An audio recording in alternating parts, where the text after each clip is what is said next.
In this video, I will show you how to cancel your SeaWorld Annual Pass. Start by opening your web browser on your computer or mobile device. In the search bar, type SeaWorld Login and press Enter. Click on the first website that appears. This will be the official SeaWorld website. Now, sign in to the account that has the annual pass you want to cancel. Once you are logged in, look at the top right corner of the screen. You will see a profile icon.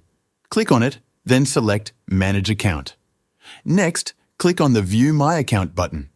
This will take you to a page that contains your account details and payment settings. Once the page loads, switch to the Payments tab. Here, you will see all your billing information for your SeaWorld account. Something important to note is that you will only be able to cancel your subscription if you have paid the remaining balance in full.